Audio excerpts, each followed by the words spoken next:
You get called by your daughter that their house is on fire. You don't even call Tim to see if he's okay. And you don't call him because you know he's already dead. No, I didn't. This is 47-year-old Barbara Pasa, a surgical nurse who poisoned her husband and set their house on fire to cover it up. On May 5th, 2018, in Centerville, Iowa, 50-year-old Tim Pasa was found dead in his burning home. He was lying on the bed, badly burned. Both smoke detectors were disabled. The autopsy revealed he was already dead before the fire started. There was no smoke in his lungs. And toxicology found propofol in his blood, a powerful anesthetic used in surgery. 5 months before his death, Barbara increased Tim's life insurance from $50,000 to $200,000. Their house was in foreclosure. They were drowning in debt. 2 weeks before the murder, Barbara told friends, "If I wanted to get rid of someone, I know how to do it." That kind of statement, planning out loud, testing the idea, saying it with confidence, that's a massive red flag for psychopathy. And 13 days later, that's exactly what she did. Watch Barbara deny everything as detectives lay out the evidence. See her ask, "Are you arresting me today?" and witness the moment she realizes her plan failed, because she didn't know the autopsy would prove he died before the fire. This is the interrogation of a nurse who murdered for insurance money. Let's find out what she has to say. You remember me then from Yeah. yesterday? All right, so my name's Don Spiro with the DCI. Thanks for coming down. I know you got a lot going on, and thanks actually for calling and saying come early. Sorry we couldn't get down here earlier. That's fine. There's officers are locked by. Is it okay if I shut this? Okay, it's not locked. So if you want to go, just open that up here. How's things going with the kids and everything good?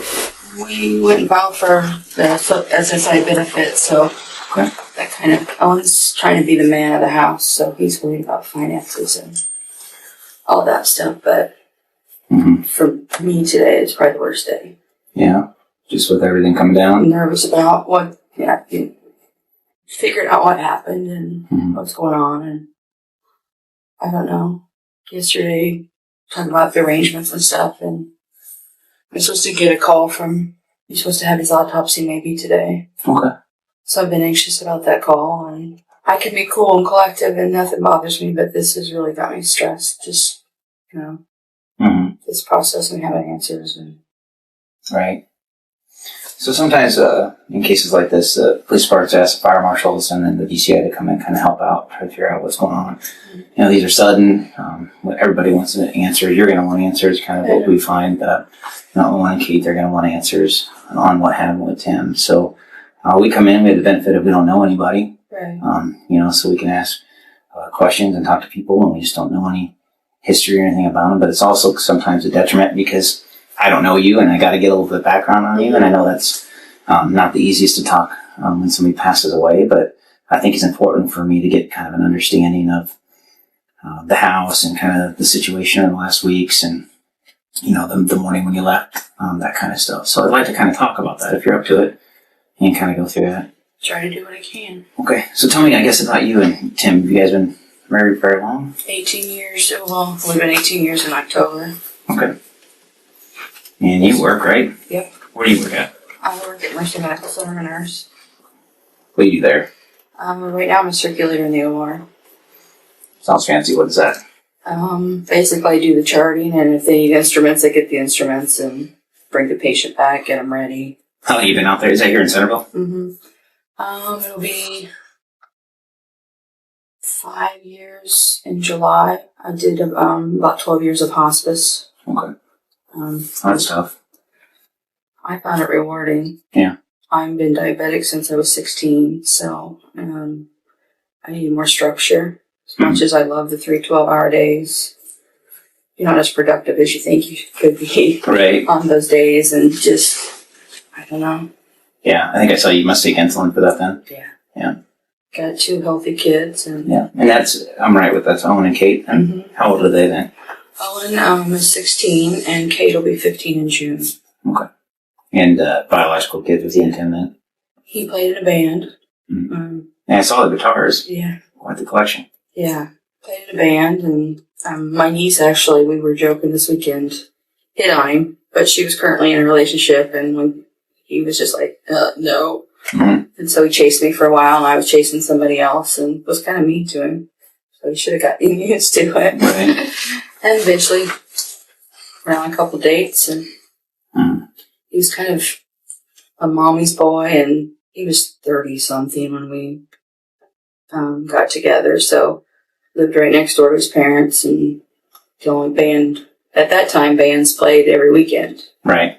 2 nights a week. So he made decent money to live on, but not support family. But so he tended to his mom through the week and played in the bands. And Owen was supposed to be our only child because it was so high risk.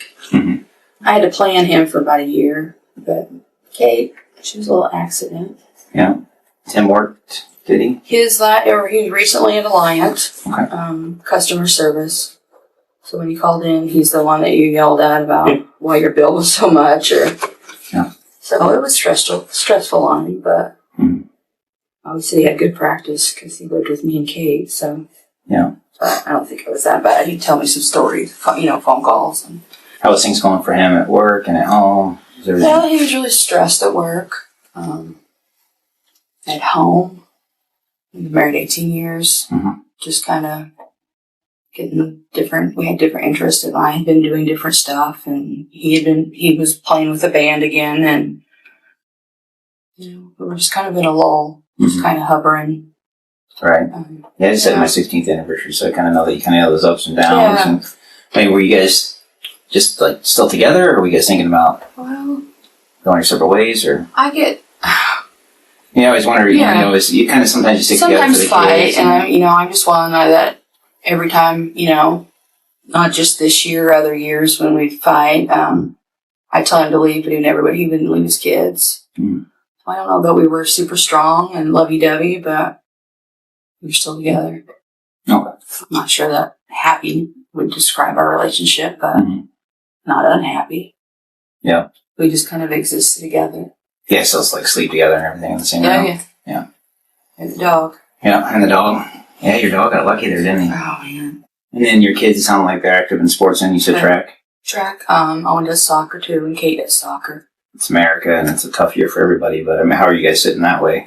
Well, we probably live paycheck to paycheck. We got behind on our mortgage and had to refinance, and some creditors, but he stressed that stuff. Were you guys able to find common ground at least to get that handled? He handled the bills for a while, and then he got tired of it and kind of half-ass handed them back to me, but then he'd pay certain ones, and there's passwords now that I don't know because those are the ones he did, and Right. I just kind of live a little too freely and have a little online shopping. Yeah, don't we all kind of have those things where... Yeah, as much as we fought, or I had issues or problems, he was usually supportive. I mean, he always said he loved me. Even a couple years ago when he thought I was doing bad things, I denied I didn't do anything. He said, Do you think you were stepping out maybe or something like that? Part of the soccer stuff, but I didn't. Yeah, just like some of the parents spending a lot of time with them. The coach. Coach, yeah. Just because he's a new person and he was, friendly relationship and nothing ever happened. But he kind of accused me, and he said even if it did happen, he loved me and he'd forgive me. So if you guys argued, it's more just verbal arguments? Yeah. And never physical? Yeah. Were they close with Tim or not? Yes, very close. Both kids? Especially. Okay. He has his dad's passion for music. Kind of self-taught himself to play guitar. Right. Shared the same crazy taste of music. And so, yeah, he's probably closer than Kate. Kate's his second me. A lot of times I don't have to say what I'm thinking because it's already came out of her mouth. She'd argue with her dad or be impatient with her dad, but the next day they'd be, we'd all be back to normal and, teenage stuff. Right. Like I said, kind of our goal is, we bring the expertise down to kind of look at the scene and help everybody and figure out kind of what happened with the fire and kind of how things are going. I guess, can you talk about this weekend, I guess, Friday? Is that normal for Owen and his dad to go for walks in? Yeah, more than the rest of us. Was that late or after dinner? No, it was before dinner because nobody could decide where we were going to order from. So finally, Owen sent me a text to order George and Nick's. So they went for their walk, they come back and had dinner. Do you guys eat like as a family then, or is it kind of grab as you go? Just kind of wherever. I usually watch TV in the living room. We all like different things, and sometimes he sat in the bedroom and watched the ball game. I don't know really what he did that night. The last time I talked to him before I went to bed, he was out in our sunroom, strumming on one of his guitars. He liked to stay up late and listen. He had different shows. He loved to watch his music in concerts and would tape them. You know, you could find him on Netflix or Sling, some of the documentaries or, you know, a live concert. He was all about his music. I hated his music. What kind of music's that? Rush, Jeff Beck, kind of. Mm-hmm. And a lot of times we ate supper at the table, but you know, it was a Friday night, and Owen goes in his room, plays Xbox. Kay goes in her room and watches. You know, she's got a TV on the wall, but most of the time she watches whatever she wants on her phone. Tim and I didn't really agree on shows either, so it was normal that we were different rooms doing different things. Okay. Are the kids aware that you guys are kind of going apart? Yeah, because with the last one of the fights a couple weeks ago, they finally said, "Do you think you guys would be happier apart?" But I mean, then the next 2 weeks have been okay. You know, so You think your last major argument was a couple weeks before? probably, Yeah. probably over finances. I don't know. That kind of always stressed us out. Or Right. Is that what you kept saying? It was maybe stress because with from work, or was it mainly the finances? probably a combination of both. My mom actually told me how stressed he was at work. And then what time do you think everybody went to bed? Like I said, it was probably 11:30, quarter till 12. Yeah, 11:30, and then you said Tim was still awake, Yeah.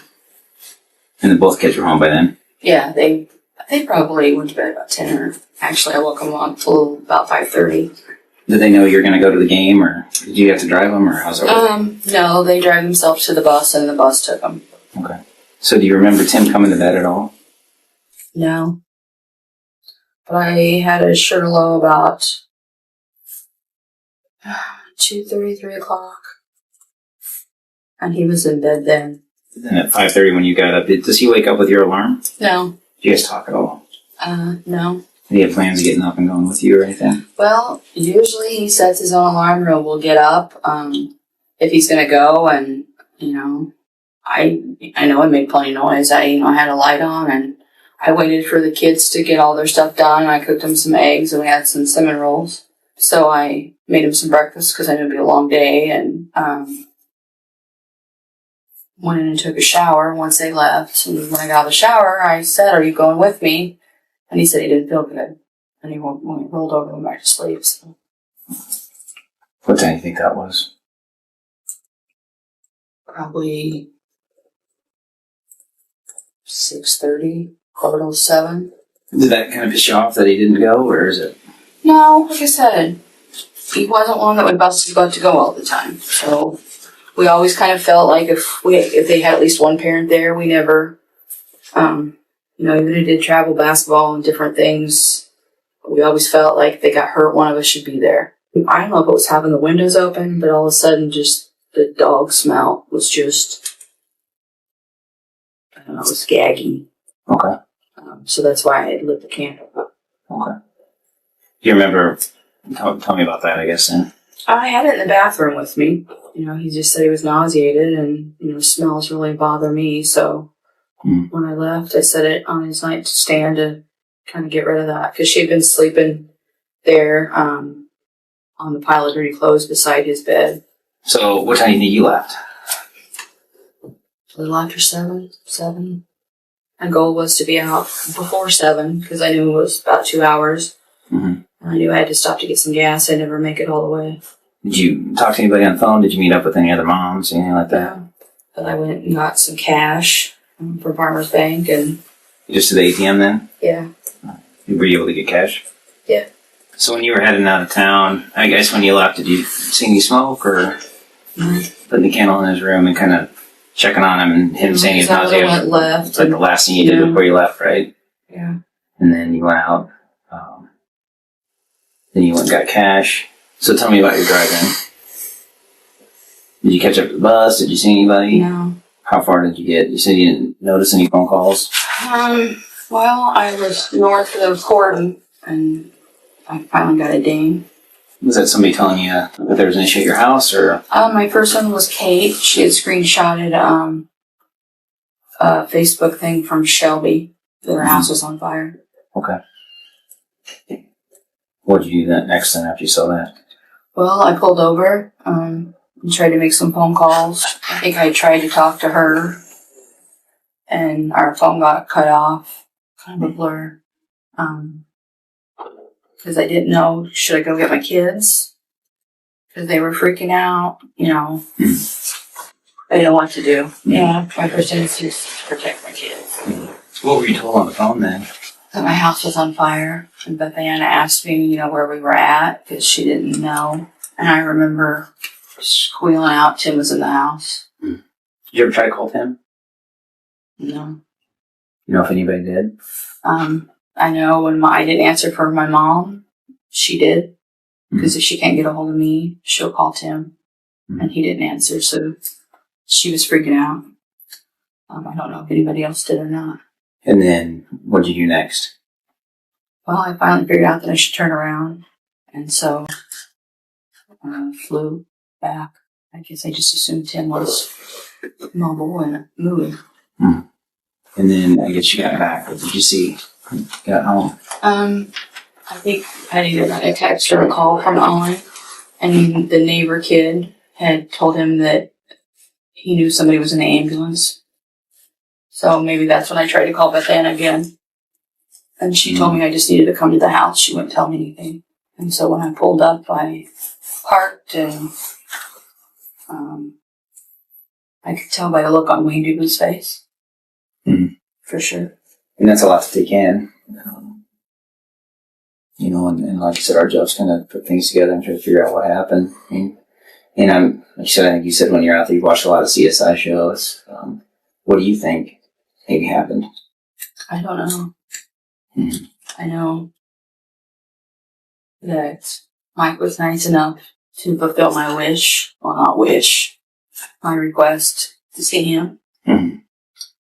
And I hope to God he wasn't alive when that happened to him. You know, I don't know what happened. I mean, we're going to cremate him. That's not what I would have picked in the scenario.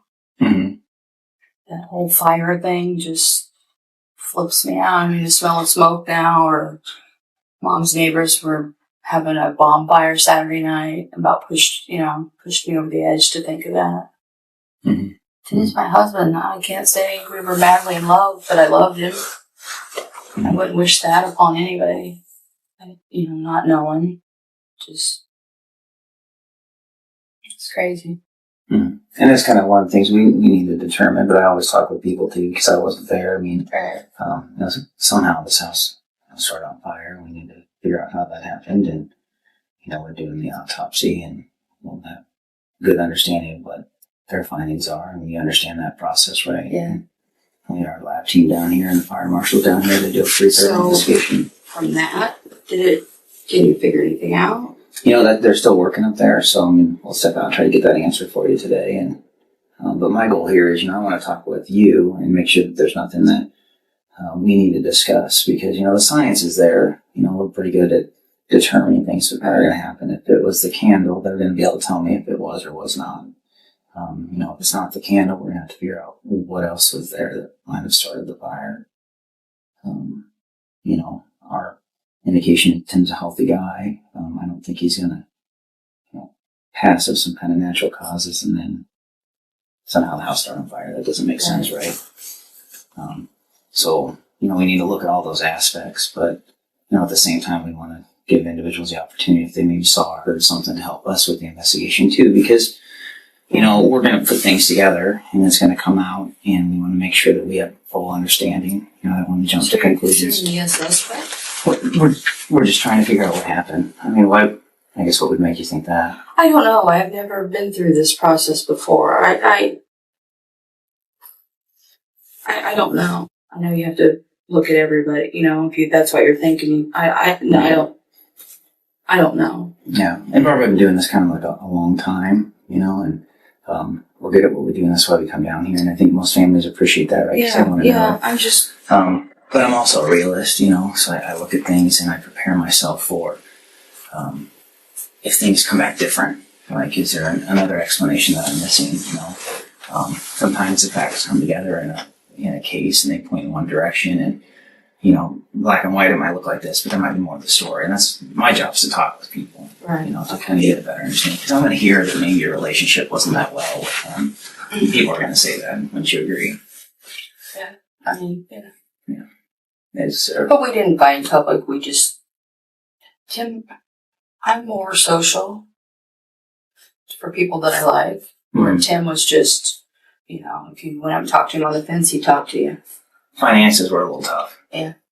They definitely were. Look like maybe you're behind a little bit on your house. Well, we refinanced. We had been like 6 months behind. Mm-hmm. So we did a loan program. So we had gotten that back on track. Mm-hmm. And now it's just some bad spending and... Mm-hmm. And sometimes, I guess, how's that going to work? Was your insurance up to date? That was part of the mortgage or the escrow and all that stuff. You guys have life insurance? Yes, and I just had upped his policy. Okay. Mine, I'm kind of aware with my diabetes. Mm-hmm. I think there's $100,000 on me, plus I have 2 years of my salary. Mm-hmm. And I think at Alliant, his was just a year and a half. And so with their increments, we looked at going up more, but they'll only allow you to go up $25,000. Mm-hmm. So I had upped him through mine, and he got approved. Okay. And that was just something that we had talked about because his brother died younger. And I really thought I had more on Tim before, but, had missed this process. But, Right. we wanted to make sure our house, things were taken care of. Mm-hmm. I have extra on the kids. Mm-hmm. I think I have $25,000 apiece on the kids just to cover if something would happen. Mm-hmm. What were you able to get on Mark then? Or on Tim, excuse me. They okayed him for the $200,000. Well, I appreciate knowing that, because that's the stuff we're going to find out. I guess kind of when the DCA comes in, if you're not familiar with us, we work investigations, and then we can only do them one way. So no matter what, if somebody dies, we only have one protocol for doing a case, and that's to the full extent. So we can't come in here and just spend a day and go. We have to spend it and do all our checks on our boxes, right? Mm-hmm. So, with that, we need to look like cell records and that kind of stuff, and it'll give us a good idea of, where you're at when things go, and, where you're at maybe when you got some of these phone calls, that kind of stuff. So that's why I'm kind of asking you those questions of where you think you were at. We can look at the bank and see if that'll help us with the timeline of when you left. Is there any concerns you have about anything we might find that you want to get out now? Because anything that, any nasty text messages you guys send each other or anything like that? Actually, our conversations were better with text messages. We could be in a room and not talk. Mm-hmm. But, what do you want for supper? Mm-hmm. Throw this in the trash or do this. That's how we communicated, was through text messages. There were no bad texts, Trying to work in Owen's room, redoing it. And every time I came out, he was sitting watching the ball game.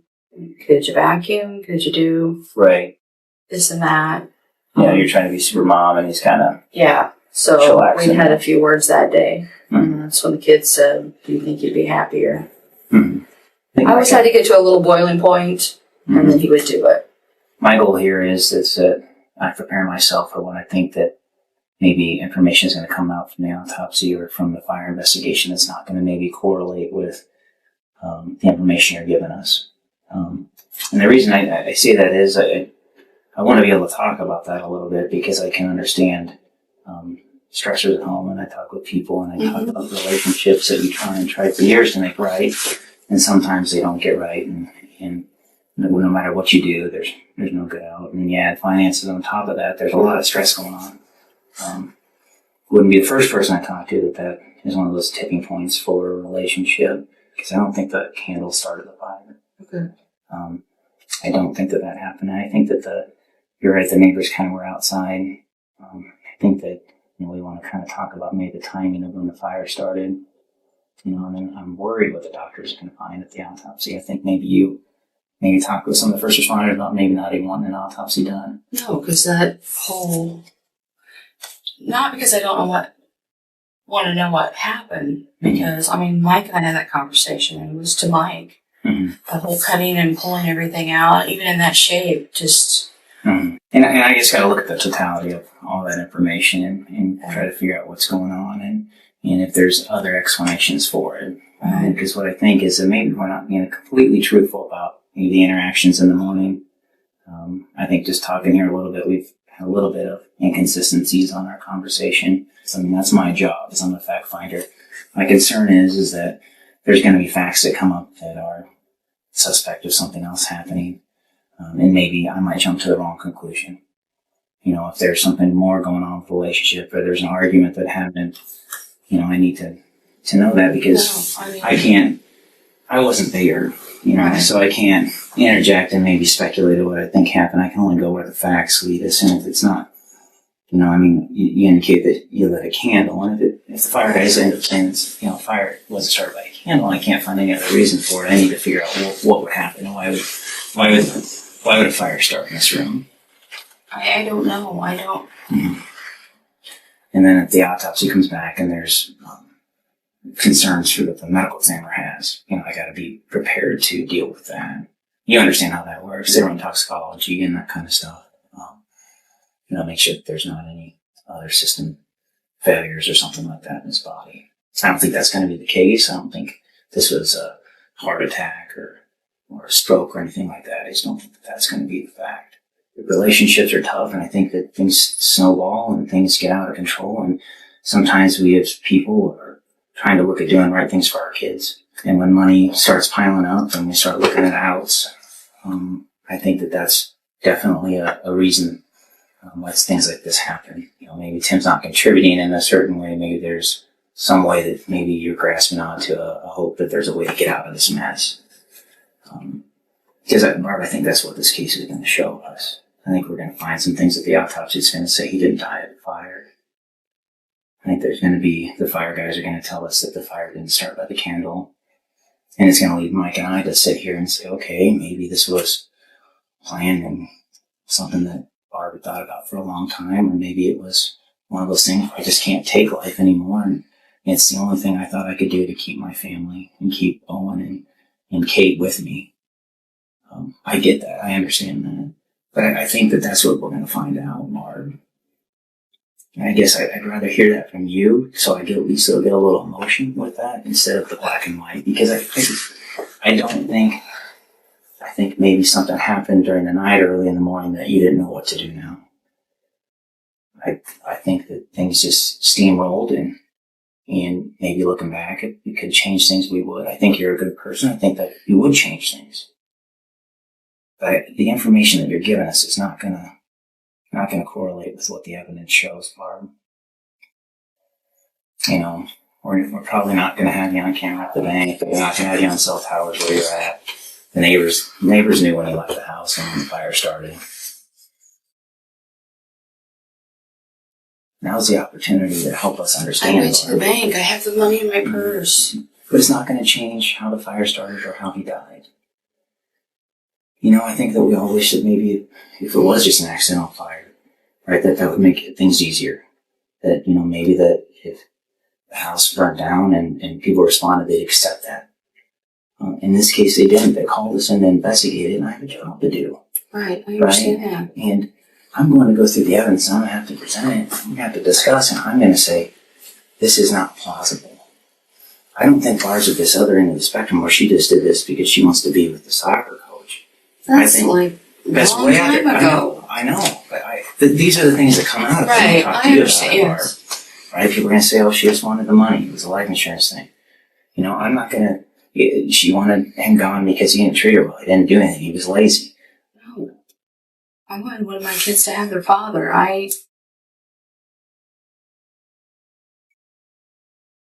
What do you think is going to happen when the medical examiner calls me up? Because I don't even need to wait for his call today to know that he's going to tell me there's some concerns here with his body. I don't know. How He was in bed when I left. Mm-hmm. And I don't think that that's going to be possible that when you left that Tim was alive. He was snoring. And I think that the medical examiners might differ to that. But I'm telling you right now that nobody in this room believes that that's the true story. I think we're leaving some things out. Because I see some pretty bad stuff. Right? And I can go to bed and think that the worst, that Barb just wanted the money because she wanted her kids are almost out of school, she didn't want anything to do with them, she just wanted the money to live her life that she didn't get. Right? Those are the things that come out. When I look at you, I see a mom that's worked her butt off all her years trying to put a good house up for her kids. I see the bills coming up. I see Tim saying that he wants a divorce and he's going to leave you. Maybe the kids wanting to go with him, and you're losing everything that you worked so hard for. And your life come crumbling down. And I think you're looking for an out. Mm. And I think that's what it was, Barb. I think it was an out, and I think we'll find out what happened to Tim medically. And I think we'll find out that the fire was set afterwards to cover that up. Tim might have been quiet towards you, but he wasn't quiet to other people about his relationship problems. He talked about the issues you guys had going on. And I put it with the facts that I see at the scene and the facts that I see at the autopsy. I'm going to have to add all that up and see what it looks like.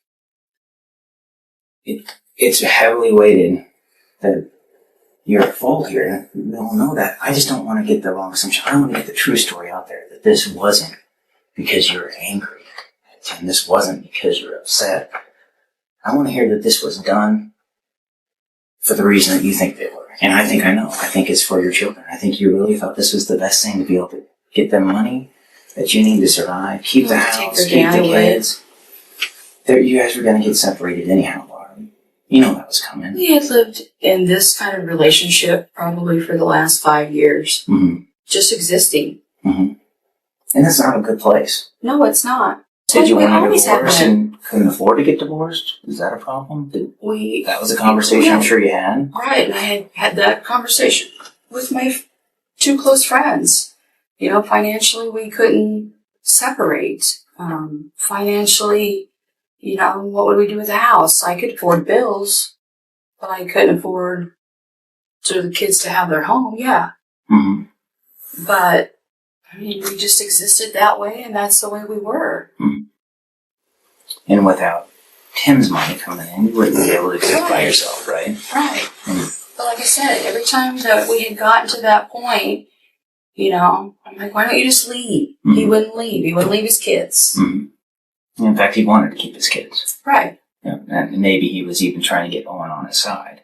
And I told Owen that day that when he said, Mom, why don't you go to just, would you be happier separated? I said, Owen, honestly, I have stayed this long because I wasn't sure you would go with me. Because he was closer to his dad. Because his dad was the easygoing one, and I'm the one who yelled to clean your room, to do But you're this. also the one that goes to all the tournaments, and you Right. get his laundry done, and you get all that. Well, Tim did laundry most days. Mm-hmm. And I get that. So at the same time, you're dealing with that struggle of I've given so much over the years for you. And now Dad, just because you want to be buddies, are politicking against you, trying to separate the family. I can understand that. I can understand when things are out of control. I just don't help me understand how it got to this point. It didn't get to this point. The evidence is going to show that. We're going to track all that back, and it's going to prove that something The happened. only thing you're going to prove is I didn't go through cord and I cut through Russell. Why wouldn't you tell me that? I told him that Saturday. Mm-hmm. But I don't know. Help me understand I that. cut through there so I could drive faster because I was running behind. I don't exactly know what time I left town. Mm-hmm. But I stopped and got $200 out of the Farmer's Bank. I didn't do anything. You started the fire. No, I In the didn't. house. I set the candle there. And the candle didn't start the fire. Then I don't know. But look at it from our standpoint. I know right? that. Right, the fire starts moments after you're gone. Your neighbors are over there trying to pound on the window. Tim's not responsive. Your dog still lives, but Tim doesn't. Yeah. I don't know why the dog lived. I don't know why this happened. And I think, on the inside, I think you do. I want to be able to put your story out there, Barb. I want people to understand what happened. Because the truth's going to come out, and it's going to be my evidence only. And that's what I need. I want more. I want us to leave here knowing the full truth, Barb. I don't want to have to ask these hard questions at Owen. I don't want to have to sit there with Kate, figure out what's going on that night, and ask them all the questions. I want to talk to you. That night was a peaceful night. I baked my cookies and did all that shit, and he did nothing. No, I'm not saying he didn't do nothing. That night he went for a walk. I don't know if he took the trash out or not. Was it took a over the conversation laundry between Owen and Tim that I don't know. They maybe went for upset a walk. things? But No, I don't know. I yelled at the kids to get their stuff ready. Mhm. So, because I know that half the time we can't find shit, and then you have to dig through stuff. And at 6, when he had to be somewhere at 6:30, I didn't want that to happen. I'm not going to sit here and say I killed my husband. Just because I might be off 5 or 10 minutes or whatever. I did not. And I think the investigation is going to show otherwise, Barb. I'm confident in that. I wouldn't sit here and tell you that if I wasn't fully confident in it. I think the doctors, we were at the autopsy. We know we had strong concerns on what happened. I have some strong concerns about the stories that you've given because they've changed. I think when it comes out that the fire started and then you leave and you drive away, and maybe you weren't, why those neighbors have to be outside? Because you didn't leave at 6:50, you left at 7:15. Okay, and that'll tell us too when you're down at the bank. The ATM's going to have a camera that shows what time you got your money out. The cell phone record's going to show where you're at when you get the phone calls. I think that everybody's calling you and I think you're scared to answer. No, I wasn't. My phone was not working. I got text or voicemails today from Saturday because in the night I did some kind of update. Mm-hmm. Because I'm like, how did I miss 7 voicemails? And they're from Saturday. That weren't there before. I'm not going to argue with you on that because the cell phone companies will tell me if they're connected or not. I don't need you to tell me if they made a connect call or not. I called Verizon last night trying to get access to Tim's phone because he had all these pictures of the kids, and if the phone was broke, I wanted that. Only reason, because she told me I'd have a court order and everything else. So when they tell you that, that was the reasoning. The kids have been trying to call his voicemail to record it, and it goes to an automated system. I asked him how to get that back. And I'm sure you are. I'm sure that you're trying to deal with things with Owen and Kate and getting them squared away. But we can't get past what happened Saturday morning, Barb. It's not going to go away no matter how much we try to spin a story or say things happen this way. Maybe if the house went up in flames and collapsed on itself, maybe we wouldn't have known things. He was not that badly burned. The doctor's able to do a proper examination on him and come to conclusions. You get called by your daughter that their house is on fire, and you don't even call him to see if he's okay, and you don't call him because you know he's already dead.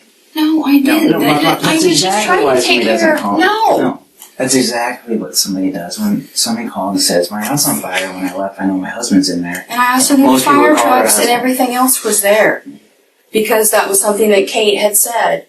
Mom, there's a fire at the house and they're there. And it leaves Mike and I to think, okay, they've had problems with their marriage since 2010.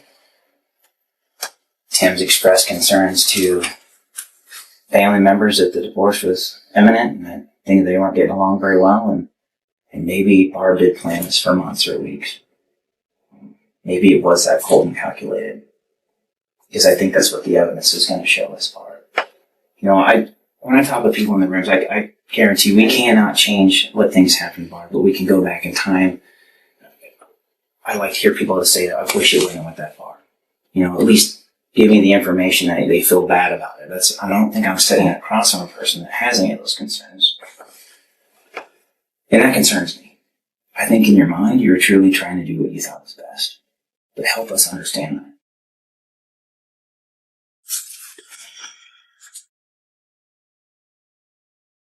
I don't know what there is to understand. Are you arresting me today? Well, I'm here to listen to you, Barb. I don't know what you want me to tell you. That's what I'm here to do today. I'm here to tell you that I have talked with people like you before that have been in situations like this, that when they're pushed up against the wall and things didn't work out like they had planned, I try to talk with them to figure out why. I know how it happened. I know when it happened. I'm pretty sure I'm going to know exactly where and what time it happened. That's going to come out. I'm going to have all those facts, but one piece I'm going to miss is the why, Barb. And that's what everybody's going to want to know. Why did this happen? I want to be here to be able to write that into the story for you, Barb. I don't want to just use the who, what, when, and where. I want to know why things happen. That's important to me. It's not necessary. We can go forward with our case with the evidence we have, and it looks pretty damning. I think things add up. And as human beings, we can only take so much. And then we have to go into what can I do to keep some sense of normalcy? How can I keep my house? How can I keep my kids? And then we have choices to make. Help me understand how we got to where we did. Or you shake your head, but you know I'm right. What was the breaking point for you? I don't have anything to say. I didn't have a breaking point. You understand where I'm coming from? I do. I You do. understand how it looks and what's going to happen. You understand. You watch the TV shows. You're in the medical field. You know they're going to be able to do toxicology and figure out what happened with him. That's going to come back on you. The fire didn't destroy his body. That's going to come back to you, and then it's just going to be evidence. I don't understand, so I Well, then take me through it. What led up to that decision? Because we know there was no decision. he didn't die on his own, Barb. Something happened that morning for you to decide that today is the day. I don't know if it was the timing of the school, him not wanting to go with you. No. It was just the opportunity. I could be unhappy and depressed with life, but I'm no. And we're past that, though. No, Mike and I are telling you that we're way past on whether this happened by you, Barb, or not. We know that this happened. Okay, so then you've made up your minds. Can I leave? You're free to leave. It's not going to change things so far. I know. It'll just prolong it to another day. What's going to happen? I don't What know. am I supposed to- what am I I don't supposed know to what tell to tell you. What am I supposed to tell Ellen? Yes. I don't know. What am I supposed to tell the sisters? I don't. What happens when it comes back that maybe is poison? I don't know. I'm sure you have any answers, and I don't.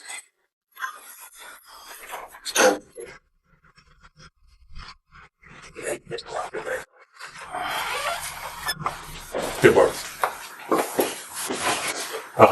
At this point, I'm going to seize your cell phone, and you don't hold on to your vehicle for right now. I need a warrant. Search warrant. Barbara Pasa was arrested 13 days after the fire and charged with first-degree murder and arson. At trial in September 2019, she took the stand and maintained her innocence. She cried. She claimed the timeline didn't match. She denied everything. The jury didn't believe her. After only 3 hours of deliberation, they found her guilty on both counts. On November 15, 2019, Barbara Pasa was sentenced to life in prison without the possibility of parole, plus an additional 25 years for arson. Tim Pasa was 50 years old. He told his family his wife was poisoning him. He was right. Barbara used her knowledge as a surgical nurse to inject him with propofol, then set their house on fire to cover it up.